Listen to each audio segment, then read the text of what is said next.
Olá, meus amigos. Mais uma vez, sejam todos muito bem-vindos. Vamos dar continuidade a esse nosso curso de Direito Processual Penal e hoje nós vamos dar continuidade e encerrar o tema investigação criminal, a investigação preliminar.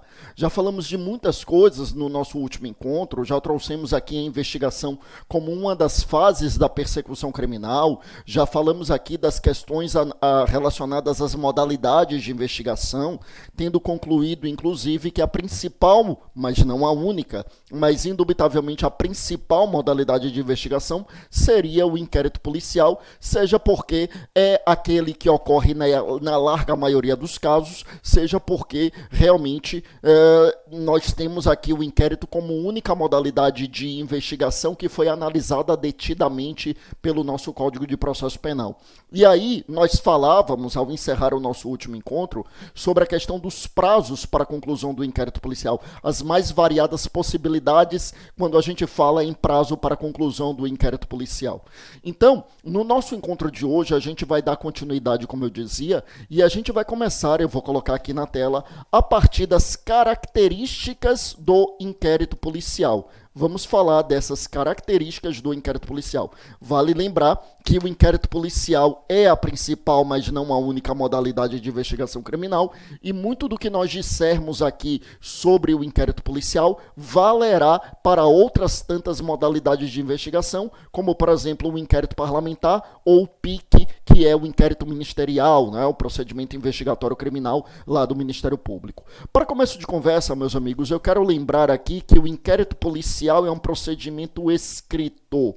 Isso está expresso no nosso Código de Processo Penal. O inquérito policial, eu repito, como um procedimento escrito.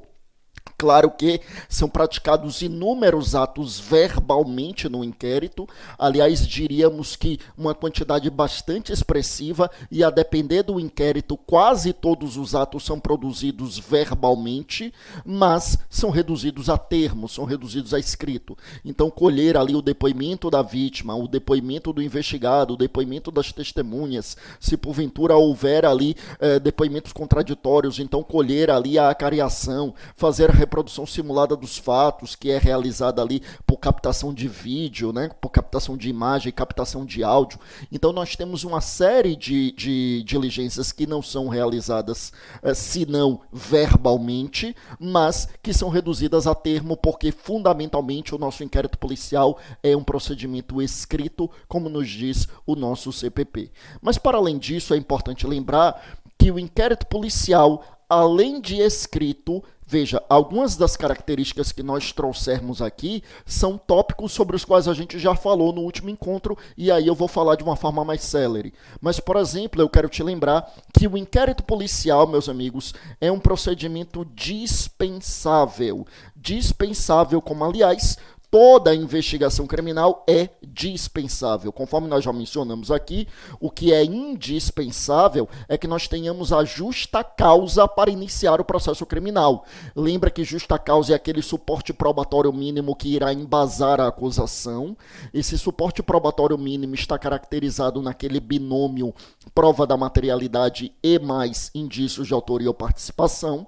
Então, quando houver o binômio, quando houver a justa causa, então aí nós poderemos começar o processo criminal. A justa causa, eu repito, é imprescindível para iniciar o processo criminal. E é verdade que o objetivo da investigação, seja o inquérito, seja outro tipo de investigação, é obter essa justa causa. Mas lembre comigo que pode ser que o órgão de persecução ministerial ou o ofendido, no caso de crime de ação penal privada, já tenha a justa causa. Quer dizer, os acusadores já têm os elementos mínimos para iniciar o processo criminal.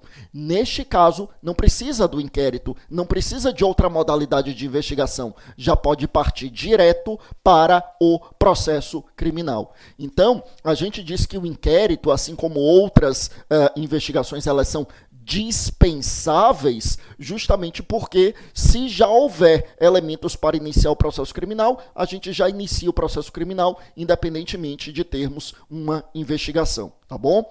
Existe uma parcela minoritária da doutrina sustentando a indispensabilidade do inquérito.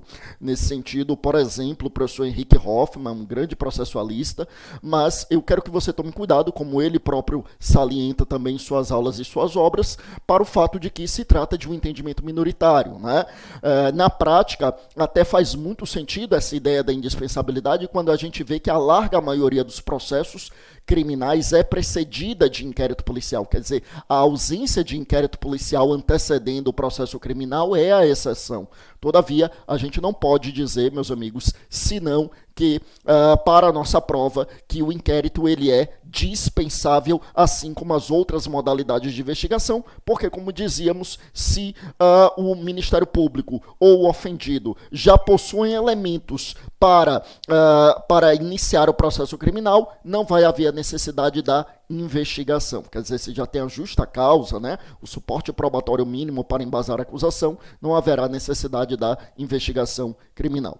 Bom, vale lembrar ainda, né, que, de acordo com o Código de Processo Penal, o inquérito é dispensável, então não necessariamente haverá inquérito. Todavia, se houver inquérito, o inquérito deverá acompanhar a peça acusatória. Quer dizer, o MP ofereceu a denúncia e ali ele ofereceu a denúncia lastreado no inquérito policial, então o inquérito policial acompanha a denúncia do Ministério Público.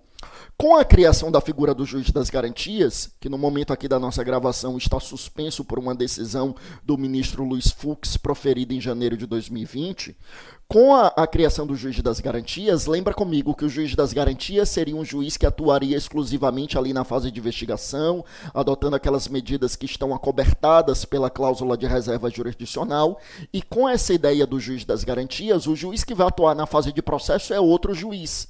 E aí o CPP passa a dizer que aquilo que foi decidido pelo juiz das garantias não vai acompanhar ali a denúncia, quer dizer, não vai para a fase de processo, não é para o juiz do processo ter acesso àquilo.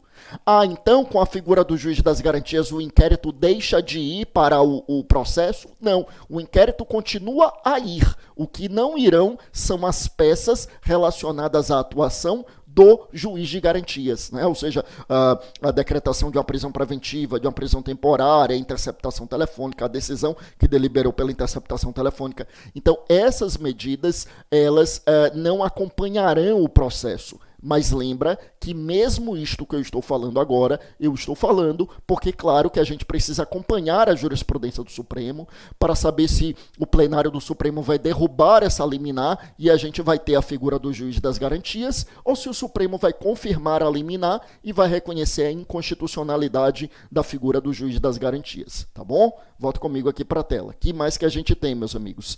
Então, essa é a questão da dispensabilidade, como nós dizíamos. O que mais que nós temos aqui? Aí eu quero que você lembre que o inquérito policial, ele é indisponível.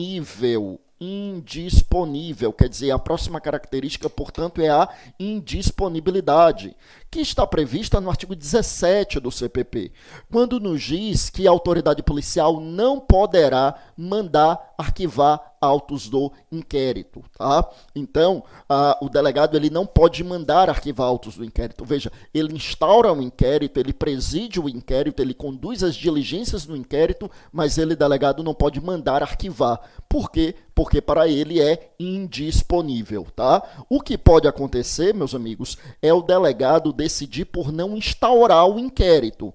Então, nós, cidadãos, vamos até a delegacia prestar a notícia a crimes e o delegado entende, por exemplo, que o fato é atípico. Aliás, o delegado só poderá deixar de instaurar o inquérito neste caso, quando ele entender que o fato é atípico. Se ele entender, por exemplo, que eu vou dizer que alguém me bateu, o delegado entende que foi legítima defesa, quer dizer, é um fato típico, mas não tem ilicitude, veja que neste caso o delegado não deixa de instaurar um inquérito. O delegado só deixaria de instaurar o inquérito, eu repito, se fosse um fato atípico, mas sendo um fato típico e havendo um excludente de ilicitude, isso não autoriza o delegado a deixar de instaurar um inquérito. Mas, como eu disse, o delegado ele pode, quando eu digo pode, lembre que é poder-dever, né? Ele pode e deve deixar de instaurar o inquérito se o fato for atípico, tá bom? Se o fato for atípico. Bom, Agora, ainda que o delegado instaure o inquérito por equívoco, era um fato atípico, mas ele mandou instaurar o inquérito, ele instaurou o inquérito por equívoco, veja, ainda assim vale a indisponibilidade, ou seja, mesmo que ele tenha instaurado por equívoco, ele não poderá, meus amigos, mandar arquivar os autos do inquérito policial. Quem é que arquiva autos do inquérito policial? No momento aqui da nossa gravação, ainda está valendo a decisão liminar do ministro Luiz Fux em relação ao pacote anticrime, e por isso não entrou em vigor o novo artigo 28 do CPP. O artigo 28 do CPP que teria sido criado pela lei anticrime, ele não entrou em vigor. O novo artigo 28 determina que é o próprio membro do MP que manda arquivar o inquérito e não passaria pelo juiz. O promotor, por exemplo, determinaria o arquivamento e ele, promotor, submeteria ao órgão de revisão interna do Ministério Público. Quer dizer, ele, promotor, iria arquivar e ele, promotor, iria submeter ali, por exemplo, ao Procurador-Geral de Justiça. Isso não entrou em vigor, tá? Não entrou em vigor. A gente, claro, como eu disse, precisa continuar acompanhando a jurisprudência do Supremo para saber se a jurisprudência do Supremo vai manter a decisão do ministro Luiz Fux ou se vai derrubar essa liminar. E aí, finalmente, o novo artigo 28 entrar em vigor. Mas, pelo menos aqui no momento da nossa gravação, em que, eu repito, ainda está valendo a liminar do ministro Luiz Fux, lembre comigo que o que acontece, meus amigos, é que ainda vale o artigo 28 antigo, lá desde 1941. Ou seja, não é o membro do MP que manda arquivar, ele promove o arquivamento. Promover o arquivamento significa que ele está requerendo ao juiz que arquive, e quem arquiva efetivamente é o juiz, tá bom? Bom, lembre ainda falando aqui nessa questão da indisponibilidade, como eu disse, eu mencionei aqui, né, que o delegado pode deixar de instaurar o inquérito quando o fato é atípico. Só que a gente precisa lembrar de um outro caso também. Tem um caso que eu falei que o delegado só deixa de instaurar o inquérito nesse caso. Na verdade, ele deixa de instaurar o inquérito nesse caso, mas quando for infração de menor potencial ofensivo, ele não instaura o inquérito também. No lugar do inquérito, ele vai lavrar o TCO, que é o termo circunstanciado da ocorrência. Termo circunstanciado da ocorrência é um documento singelo que substitui o inquérito policial nas infrações de menor potencial ofensivo. Infrações de menor potencial ofensivo, como nós sabemos, são todas as contravenções penais e mais os crimes com pena máxima até 2 anos, tá bom? Vamos lembrar disso aqui.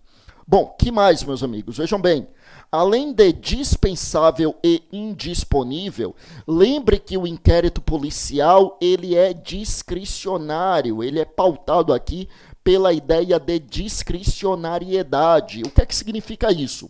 Significa que, como nós sabemos, é o delegado que vai instaurar o inquérito. Tá? O delegado vai instaurar o inquérito.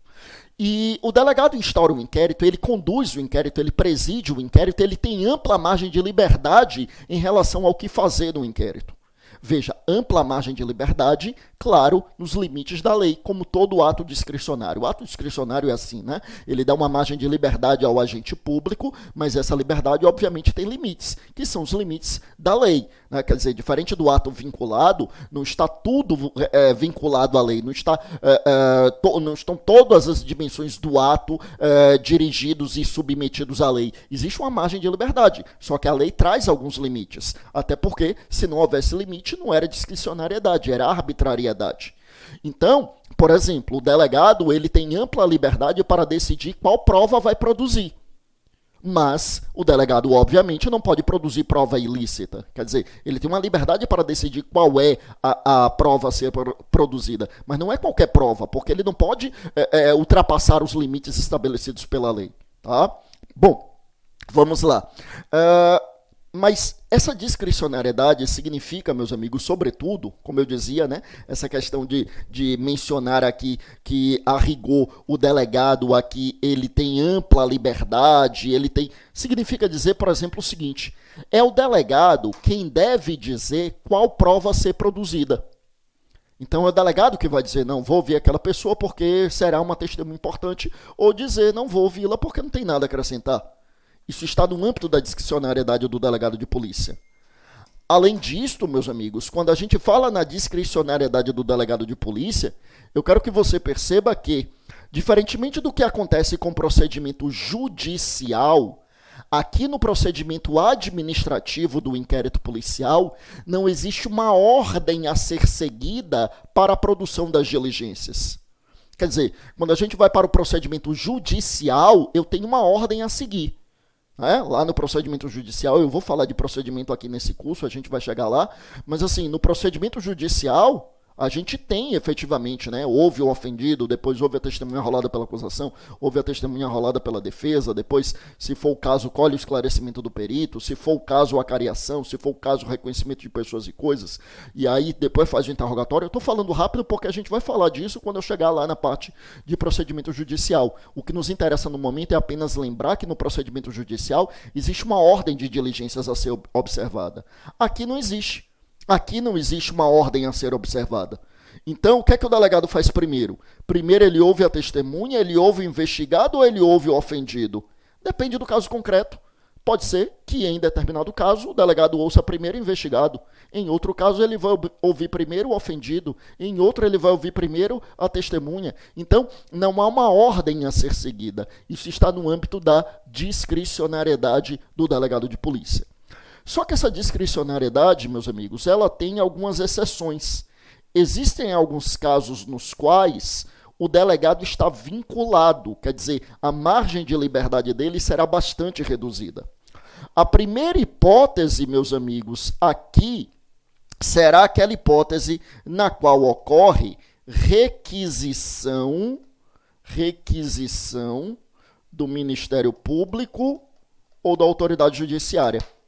Veja que, havendo requisição do MP ou do juiz, o delegado estará obrigado a atender. Inclusive, o CPP, no artigo 5º, até diz que a instauração do inquérito pode ser por requisição do MP ou do juiz. Então, o MP requisita ou o juiz requisita e o delegado é obrigado a instaurar um inquérito. Isso é interessante porque tem uma crítica doutrinária sobre a possibilidade de o juiz requisitar a instauração de um inquérito, tá?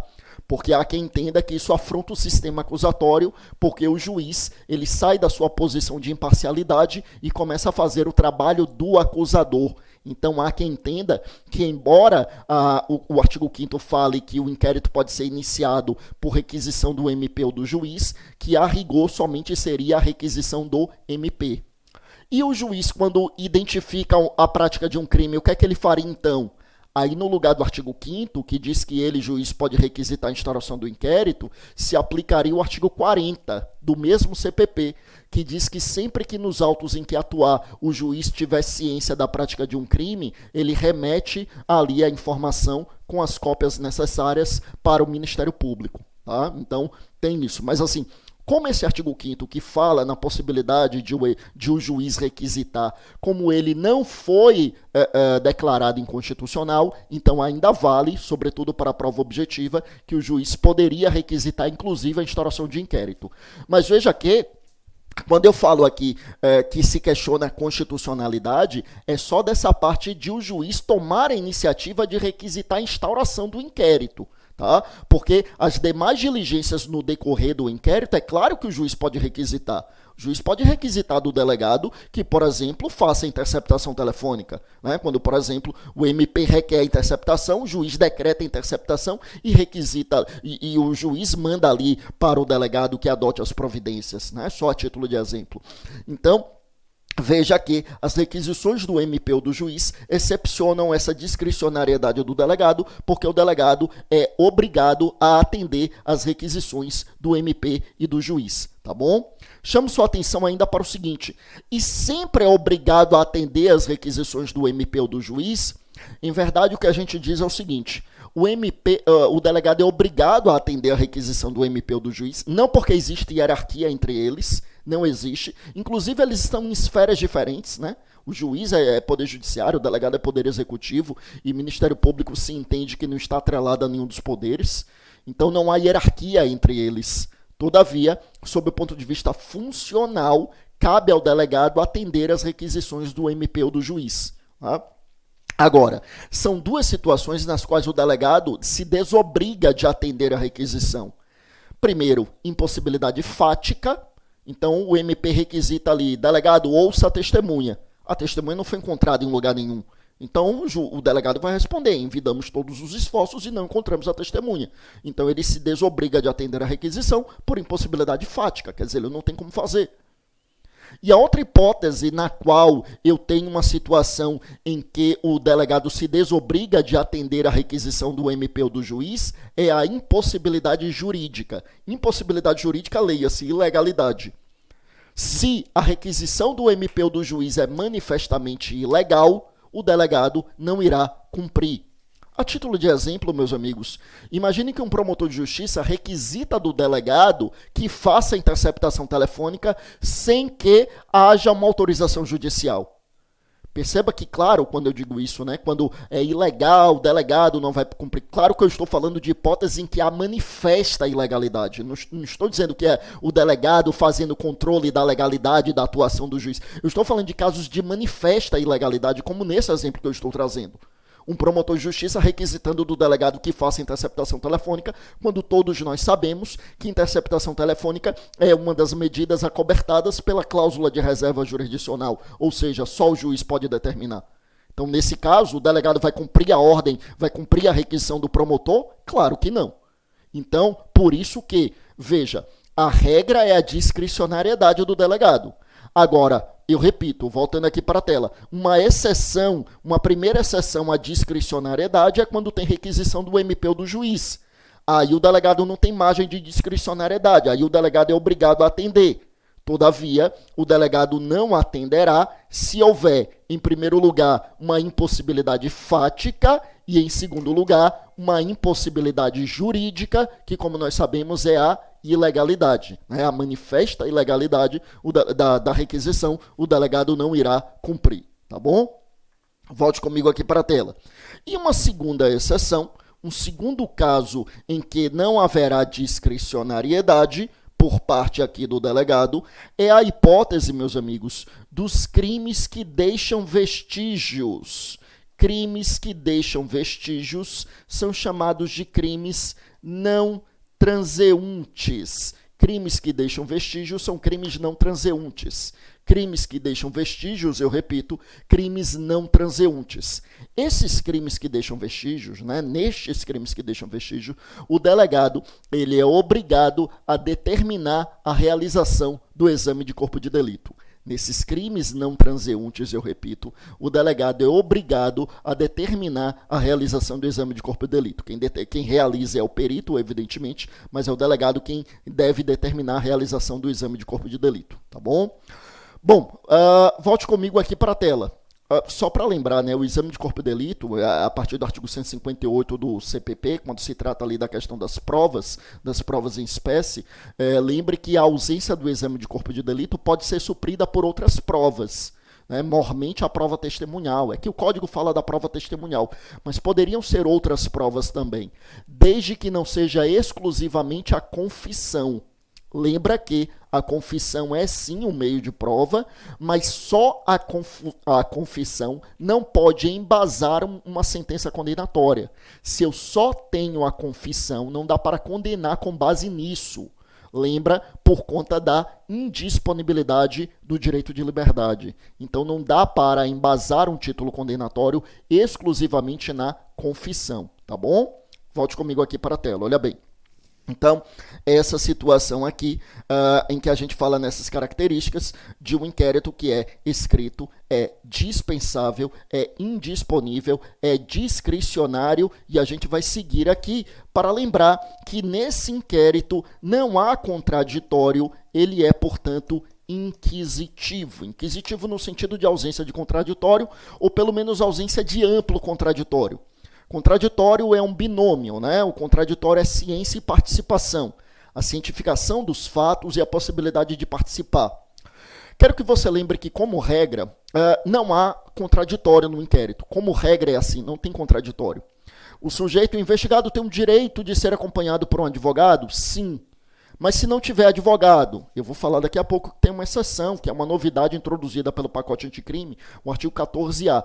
Mas, por enquanto, a ideia é, ele tem o direito de ter advogado? Sim. Na verdade, não é um direito do investigado de ter advogado, é um direito do advogado de se fazer presente na investigação, porque isso está no artigo 7º do Estatuto da OAB, que é uma lei federal, como nós sabemos, e que traz, o artigo 7º traz particularmente os direitos do advogado. Então, se o investigado não tem advogado, não cabe ao delegado nomear um advogado para ele, como acontece na fase judicial. Na fase judicial, em que tem ampla defesa, amplo contraditório e o direito de defesa técnica é um direito indisponível, lá na fase judicial, se o sujeito não tiver advogado, o juiz ele nomeia um advogado, né? Nomeia um defensor ali para o sujeito. Bom, no caso do inquérito, não, porque o inquérito a priori não tem contraditório, a priori é inquisitivo mesmo. Vale lembrar, meus amigos, que quando a gente fala aqui no inquérito, né, nessa ausência de contraditório, nessa inquisitividade, tudo isso é muito importante que a gente lembre, né? O inquérito realmente ele é inquisitivo, no inquérito realmente não tem amplo contraditório. E vamos lembrar aqui que quando a gente traz essa situação, a gente precisa lembrar do artigo 14 do CPP, que permite ao investigado e também ao ofendido formular requerimentos no inquérito. Só que esses requerimentos serão atendidos ou não a critério do delegado. Por quê? Porque, por exemplo, o advogado ele pode acompanhar ali o depoimento do seu cliente, né, que é investigado, e o delegado é quem faz as perguntas. E o delegado termina as perguntas e o advogado pode dizer ali para o delegado: doutor, eu gostaria de formular algumas perguntas ao meu cliente, eu gostaria que Vossa Excelência formulasse as perguntas ao meu cliente. E o delegado pode dizer não. Não, por quê? Porque aqui no inquérito não tem ampla defesa. Como o delegado pode também dizer sim, porque ali fica o requerimento fica, atender ou não o requerimento fica a critério do delegado, diz o artigo 14. Agora, quando a gente está lá na fase judicial, veja como é diferente. Porque aí é amplo o contraditório, é ampla a defesa. E lá cabe sim formular perguntas. Cabe à defesa formular perguntas. Lá é o contrário. Em regra, existe o direito de formular perguntas e só excepcionalmente é que não haverá esse direito. Quer dizer, o direito há, né? Só que tem alguns casos em que não cabe a pergunta porque temos situações de afronta à lei. Então, por exemplo, não cabe formular perguntas ali que seja para a produção de provas, que seja fato notório, fato irrelevante, fato inútil, nada disso é necessário, né? Então, assim, isso não é objeto de prova, então isso não deve ser perguntado. Perguntas repetidas, perguntas indutivas, perguntas que induzem a resposta. Então, assim, a defesa ela tem todo o direito de formular perguntas, agora, obviamente, dos limites da lei, tá? Volta comigo aqui para a tela. Que mais que a gente vai ter? Tá? Que mais que a gente tem, meus amigos? Olha só. Então, diante dessa situação, muito importante que a gente compreenda, essa hipótese da inquisitividade. Agora, é muito importante que a gente lembre também, como eu disse, que tem uma novidade introduzida pelo pacote anticrime. O pacote anticrime introduziu o artigo 14A no nosso CPP, dizendo que um tipo específico de investigado, que é o investigado que é membro das Forças de Segurança Pública ou das Forças Armadas, que seja investigado por caso envolvendo o emprego letal da força. Então, por exemplo, um policial que está sendo acusado ali de matar alguém, tá? Ou seja, investigado que é membro das Forças de Segurança Pública ou das Forças Armadas que esteja sendo investigado em fato envolvendo emprego letal da força. Neste caso, diz o artigo 14A, que é obrigatória a presença de advogado na investigação. Então, como eu disse aqui, em regra, não é obrigatória a presença do advogado. Quer dizer, o advogado se fazer presente é um direito do advogado, mas não é um direito do investigado ter a presença do advogado na fase de investigação. Todavia, com o artigo 14A, introduzido ao CPP pelo pacote anticrime, vamos lembrar disso, que em se tratando de um investigado que seja membro das Forças de Segurança Pública ou das Forças Armadas, investigado pelo emprego letal da força, nós teremos sim ali uma hipótese em que é obrigatória a nomeação de advogado. Diz o CPP que ele será citado para nomear defensor. o que, convenhamos, é uma aberração a utilização da expressão citado, porque não existe citação na fase de investigação. A lei deveria ter utilizado a expressão notificado, mas utilizou a expressão citado. Então diz que ele é citado para nomear defensor, e se não nomear, o delegado deve comunicar ao órgão público ao qual ele está vinculado, para que este órgão público nomeie um defensor para ele. Tá bom?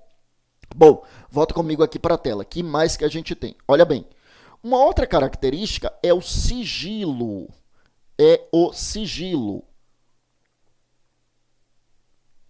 Vou colocar aqui, o inquérito ele é sigiloso. A gente precisa diferenciar o que é o sigilo externo do sigilo interno. Sigilo externo é para os curiosos. Então essa é a regra. Sigilo, ou seja, para alguém que não tem nada a ver com a investigação. Não é investigado, não é vítima, não é testemunha, não é nada, né? Então esse sigilo externo, ele é a regra.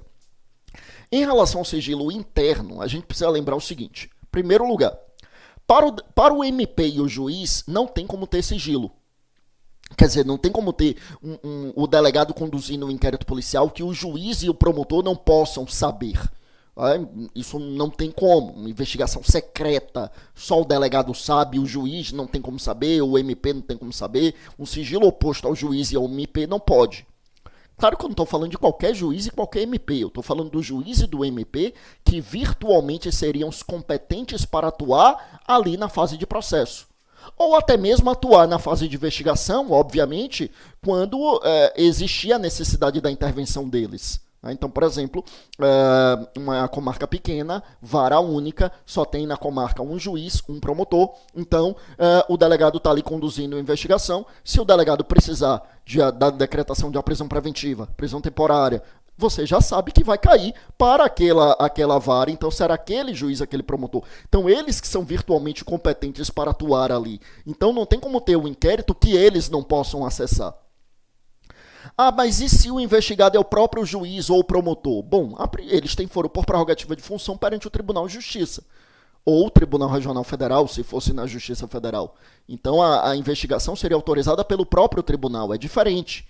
E aí, obviamente, virtualmente competente para decidir seria o tribunal e seria o Ministério Público que atua perante o tribunal. Então, quando eu digo que não tem sigilo oponível ao juiz e ao promotor, eu estou falando do juiz e do membro do MP virtualmente competente para atuar naquela situação. Então, como eu disse, não tem como ter sigilo oponível ao juiz e ao MP. Em relação ao defensor, vale o que está na súmula vinculante 14.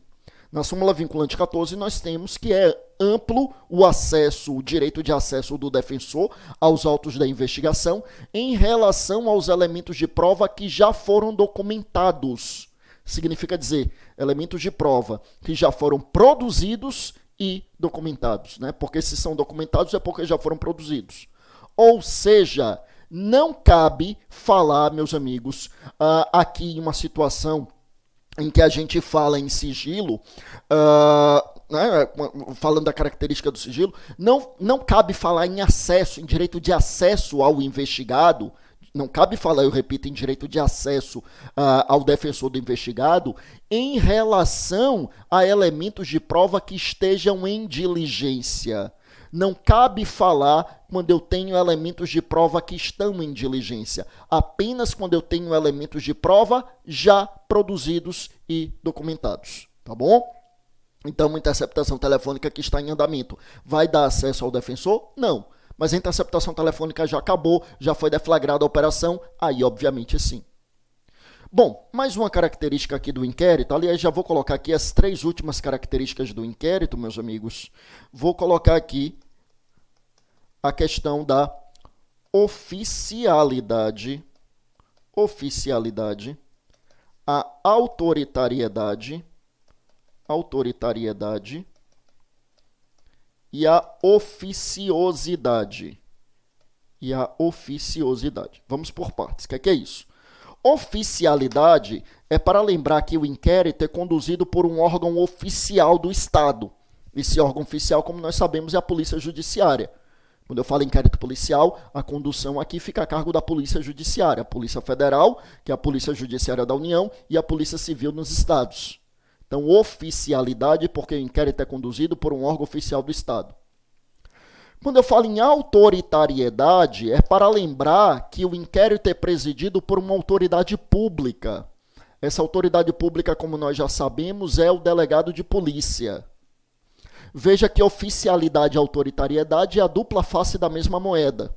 Quando eu penso no inquérito policial na perspectiva do órgão público, oficialidade, já que é conduzido por um órgão oficial do Estado. Mas quando eu penso em inquérito policial na perspectiva do agente público, aí eu falo em autoritariedade, porque ele é conduzido por uma autoridade pública, que, como nós sabemos, é o delegado de polícia. Tá?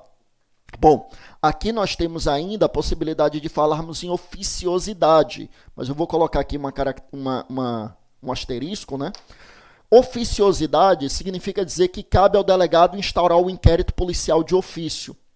E eu coloquei ali um asterisco para a gente lembrar o seguinte: esta característica da oficiosidade, ela somente se aplica para os casos em que eu tenho crimes de ação penal pública incondicionada.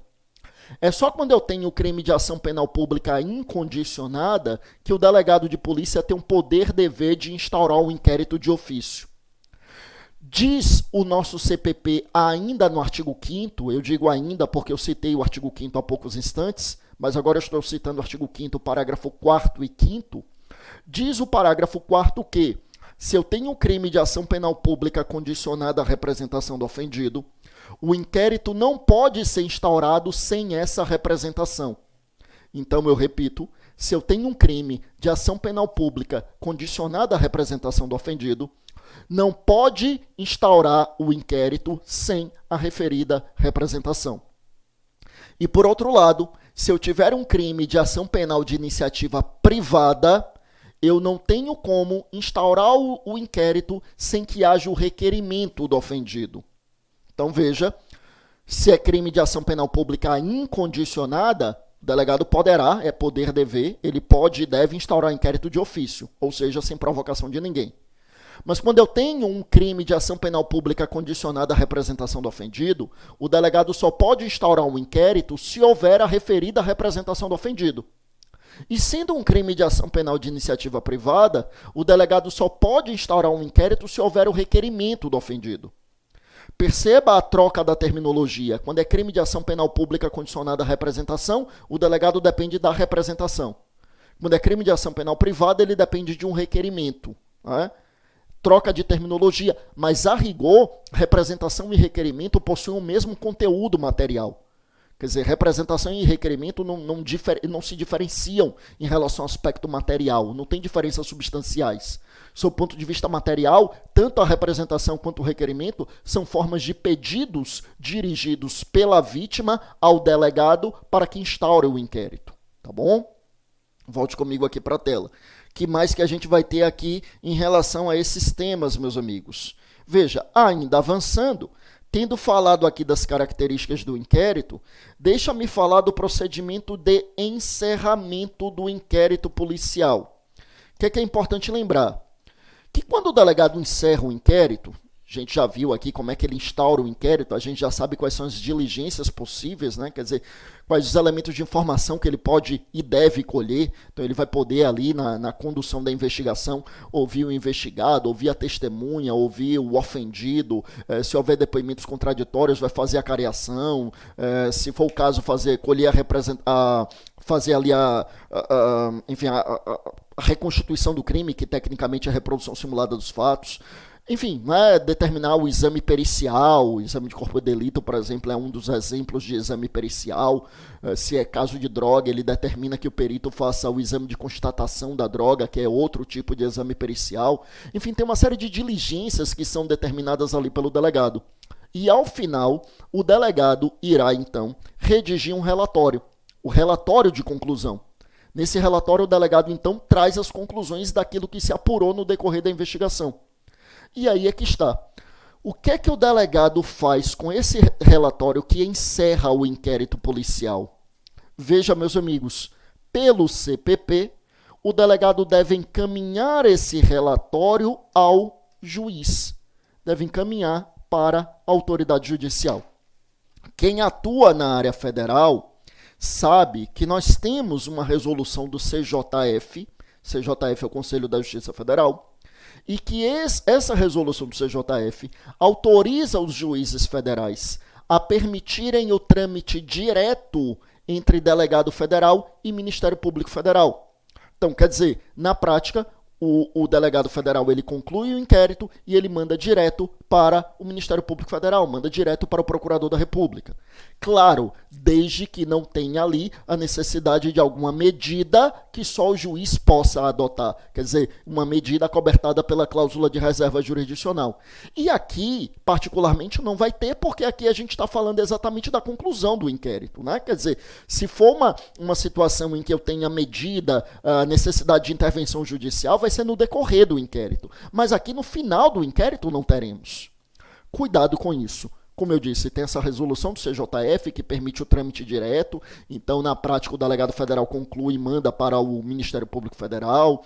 Em alguns estados se faz assim também. Então, em alguns estados, nós temos ali em alguns estados centrais de inquéritos que são vinculados ao Ministério Público. Então, o delegado conclui e manda para a central de inquérito, que é um órgão do MP. Em alguns estados, a central de inquérito é vinculada ao judiciário, mas em outros estados é vinculado ao Ministério Público.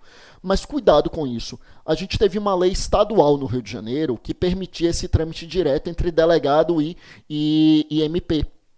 E o Supremo entendeu que havia uma inconstitucionalidade formal, porque era uma lei que tratava de processo penal. E processo penal só pode ser tratado, a gente sabe, por lei da União. Né? O que o Estado do Rio de Janeiro argumentava é que a lei não tratava de processo, mas sim de procedimento. Que a gente tem essa particularidade na nossa Constituição, né? A Constituição diz que processo é competência legislativa exclusiva da União, mas procedimento poderia ser legislado pelos estados. Aí o Estado do Rio de Janeiro dizia isso, não, mas isso não é processo, isso é procedimento. Veio o Supremo e disse, não, isso é processo penal, só por lei da União, e, portanto, essa lei do Rio de Janeiro aqui, ela é inconstitucional, tá bom? Bom, vamos lá. Voltando aqui, então, pelo CPP... Embora, como eu disse, na prática, em muitos lugares a gente tem um trâmite direto entre o delegado e o MP, mas pelo CPP, que é o que vai valer para a sua prova, é o que está aí na tela. Quer dizer, o delegado conclui o inquérito, ali com o relatório de conclusão, e manda para o juiz. E o que é que o juiz faz? Depende. Porque, veja, se for um crime de ação penal pública, aí o juiz faz o quê? Manda para o Ministério Público. Mas e se for um crime de ação penal de iniciativa privada? Aí vamos lembrar que, sendo o crime de ação penal de iniciativa privada, a gente sabe que a iniciativa para oferecer ali a peça criminal, que é a queixa-crime, a gente sabe que é do ofendido. Ou seja, quem pode iniciar o processo criminal é o ofendido, por intermédio de advogado. Mas, diferentemente do que acontece quando é crime de ação penal pública, em que o juiz manda os autos para o MP, quando é ação penal privada, o juiz não vai mandar os autos para o ofendido. O que é que faz o juiz? O juiz, veja bem comigo aqui na tela, deixa os autos do inquérito aguardando na secretaria da vara, ou, para utilizar uma expressão mais antiga, aguardando em cartório. Então, os autos do inquérito aguardam em cartório, ou seja, aguarda ali na secretaria da vara a manifestação do ofendido, tá? Então, sendo crime de ação penal pública, os autos vão para o MP. Sendo crime de ação penal privada, você deixa lá na vara criminal, aguardando a manifestação do ofendido. Para a ação penal privada, aguarda a manifestação do ofendido. O ofendido poderá oferecer a queixa-crime, né? E aí a gente já começa o nosso próximo tema, da próxima aula, que é o tema ação penal. Ou poderá o ofendido, no lugar de oferecer a queixa-crime, poderá renunciar expressamente ao direito de queixa, peticionar dizendo que não vai oferecer a queixa, ou pode ainda o ofendido, meus amigos, simplesmente deixar escoar o prazo da queixa, que a gente vai ver, eu vou repetir no próximo encontro detalhadamente, mas já antecipo que, como regra, o prazo da queixa é de 6 meses contados do conhecimento da autoria. Como regra, né? Tem exceção. Tem um caso da ação personalíssima, tem um caso da ação penal privada subsidiária da pública, mas, como regra, 6 meses contados do conhecimento da autoria. Então, eu repito, sempre da ação penal privada, os autos do inquérito aguardam ali a manifestação do ofendido. Esse ofendido poderá oferecer a queixa-crime, que já é o tema do nosso próximo encontro, ou poderá renunciar expressamente, peticionar renunciando o direito de queixa, ou poderá ainda simplesmente deixar escoar o prazo, enfim, havendo a decadência do direito de queixa. Agora, sendo aqui caso de ação penal de iniciativa pública, veja que caberá ao MP, primeiro, se o MP tiver a justa causa, ou seja, se o MP tiver a prova da materialidade e mais os indícios de autoria ou participação, então cabe ao MP oferecer a denúncia. Então, se ele tem a justa causa, oferece a denúncia. Na hipótese de o MP entender que precisa de mais diligências, ele vai requisitar as referidas diligências. Cuidado, pelo CPP, ele, MP, deveria devolver ao juiz, requerendo ao juiz que requisitasse as diligências do delegado. Na doutrina é absolutamente majoritário que nada impede que o juiz já devolva diretamente para o delegado requisitando as diligências. Então, por exemplo, o MP pega e vê o depoimento de testemunhas totalmente contraditórios. Então, o MP pode requisitar diretamente do delegado que faça a cariação. Então, aí, voltaria o inquérito para o delegado apenas para o cumprimento das diligências. E aí, vamos lembrar que é uma requisição. O delegado é obrigado a atender, salvo, como nós já dissemos aqui, em caso de impossibilidade fática ou impossibilidade jurídica, que é a hipótese de ilegalidade. Tá? Volte comigo aqui para a tela. Agora, se o MP entender que não é caso de processo criminal, o MP irá, então, promover o arquivamento. Promover o arquivamento. Quero te lembrar uma coisa que eu já mencionei aqui hoje. Pela lei anticrime, nós teríamos um novo artigo 28 do CPP que diria, né, que o MP ele determinaria o arquivamento. Ele, MP, ele, promotor, arquivaria e ele submeteria ao órgão de revisão interna do MP, não passaria pelo juiz. Só que esse dispositivo foi suspenso por uma decisão liminar do ministro Luiz Fux, atendendo inclusive a um pedido da CONAMP, né, que é a Associação enfim, é o Conselho de Associações do Ministério Público. Então veja, como no momento aqui da nossa gravação, o plenário do Supremo ainda não deliberou sobre isso, então o que é que está valendo? É o antigo artigo 28, que diz o quê? Que o MP irá promover o arquivamento. Promover o arquivamento, meus amigos, significa que o MP pede o arquivamento ao juiz. Quer dizer, não é o MP que arquiva, quem arquiva é o juiz. O MP promove o arquivamento, mas quem deve homologar ou não o arquivamento é o juiz, tá bom? Veja bem. Quais os prazos para o MP adotar essas medidas? Veja que, como regra, o MP terá o prazo de 5 dias se o investigado estiver preso e de 15 dias se o investigado estiver solto. Claro que esses prazos podem variar a depender do caso, a depender da lei particularmente. Por exemplo, na lei de drogas e também no Código Eleitoral, esse prazo aqui é de 10 dias, quer esteja o investigado preso ou esteja o investigado solto. Quer dizer, a lei de drogas e o Código Eleitoral optaram aí pelo meio termo, né? Nem 5 nem 15, colocaram em 10 dias e não diferenciaram a hipótese do investigado preso do investigado solto. Tá, quais as consequências da inobservância desses prazos? 2 consequências. Primeira consequência, se o investigado estiver preso, haveria a possibilidade de caracterizar o excesso de prazo na prisão e, consequentemente, o relaxamento da prisão. A jurisprudência consolidou a ideia de que isso vai depender das circunstâncias do caso concreto, porque você precisa analisar a complexidade do caso, então se o excesso ali foi razoável ou não. Mas a priori é isso, a priori descumprir o prazo, caberia relaxamento da prisão por excesso de prazo. E a segunda consequência é que a inobservância desse prazo, e aí para a segunda consequência quer esteja o investigado preso ou quer esteja o investigado solto, a segunda consequência é que a inobservância desse prazo permitiria ao ofendido ingressar com a ação penal privada subsidiária da pública. Tá? Conforme a gente vai ver no próximo encontro, quando a gente vai falar do tema ação penal. Só para a gente fechar aqui, Vamos voltar então ao arquivamento. Vou abrir aqui do lado. Ainda sobre arquivamento, o que é que a gente tem? O MP promove o arquivamento. Vamos imaginar, o MP entende que não é caso de denúncia. Não é caso de denúncia por qualquer razão que ele imaginar. Porque o fato é atípico, porque é típico, mas não tem ilicitude, é típico e ilícito, mas não tem culpabilidade, é típico, ilícito e culpável, mas não tem punibilidade, ou porque não tem elemento de prova, não tem indício de autoria, não tem, enfim, né? Qualquer razão que você imaginar, né? Está prescrito o que seria a hipótese de não ter punibilidade. Enfim, qualquer razão que o MP entender que não é caso de processo criminal, ele irá promover o arquivamento. Tendo promovido o arquivamento, o juiz tem duas alternativas. Ou ele concorda ou ele não concorda. Se ele concordar, ele arquiva. E uma vez arquivado, aí a gente precisa lembrar o teor da súmula 524 do STF. O que é que vai dizer a súmula 524 do STF?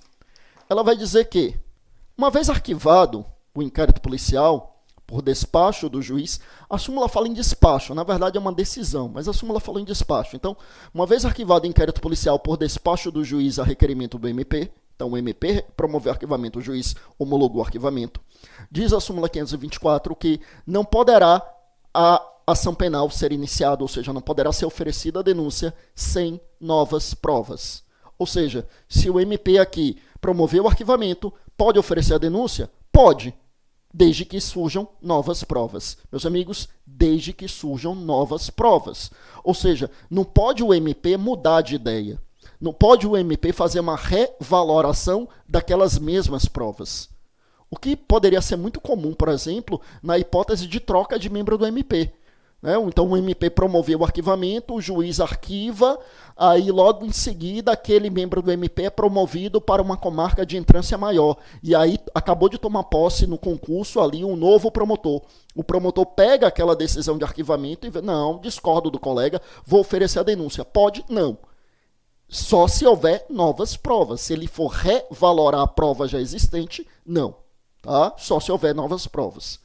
E aí o Supremo entende, isso não está na súmula, mas é entendimento pacífico no Supremo, que nem com novas provas poderia oferecer a denúncia se o arquivamento se deu com base na atipicidade da conduta. Ou seja, para o Supremo, se houve o arquivamento com fundamento na atipicidade da conduta, essa decisão faz coisa julgada material e, portanto, não pode oferecer a denúncia nem mesmo com novas provas. Tá bom? Agora, volta aqui comigo. E o que é que acontece se o juiz discorda do pedido de arquivamento? Lembra que o novo artigo 28 ele foi suspenso pela decisão liminar do ministro Luiz Fux. Então, o que vale é o artigo 28 de sempre, que diz o quê? Que se o juiz discorda do pedido de arquivamento, ele manda os autos do inquérito para o Procurador-Geral de Justiça. Tá, só que o Procurador-Geral de Justiça, que é o que diz o artigo 28 do CPP, ele é o chefe do Ministério Público Estadual. Aí eu pergunto, e se fosse no âmbito federal? Aí quem responde isso é a Lei Complementar 75 de 1993, que é a lei orgânica do Ministério Público da União e que nos diz o seguinte, que quem faz as vezes do Procurador-Geral para fins do artigo 28, veja aqui comigo na tela, é a Câmara de Coordenação e Revisão Criminal do Ministério Público Federal, que é um órgão colegiado do Ministério Público Federal.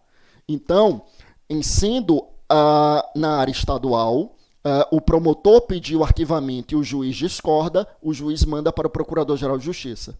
Mas se for na área federal, o Procurador da República pediu arquivamento e o juiz federal discorda, o juiz federal manda para a Câmara de Coordenação e Revisão Criminal do Ministério Público Federal. E o que é que cabe ao Procurador-Geral de Justiça ou se a Câmara Criminal, se for no âmbito federal, fazer? São três opções. Primeira opção, pode ser que o Procurador-Geral de Justiça ele concorde com o juiz, entenda que é caso de oferecer denúncia e ele mesmo oferece denúncia. Pode ser que ele também, ainda entendendo que é caso de oferecer a denúncia, ele designe outro membro do MP para oferecer a denúncia. Cuidado! Ele designa outro membro do MP. Ele não pode designar aquele membro do MP que já pediu o arquivamento, porque isso violaria a sua independência funcional. Por outro lado, ele designa outro membro do MP para oferecê-la e esse outro membro do MP está obrigado a oferecer a denúncia sem que isso viole sua independência funcional. Por que não? Porque ali esse outro membro do MP designado não estará atuando em nome próprio, ele estará atuando como longa-manos do Procurador-Geral, tá bom? E por fim, pode ser que o Procurador-Geral de Justiça ou a Câmara Criminal, no caso do Ministério Público Federal, discordem do juiz, concordem com o membro do MP que pediu o arquivamento, e aí eles irão insistir no arquivamento. E ao insistir no arquivamento, o juiz estará obrigado a arquivar. Tá bom? Com isso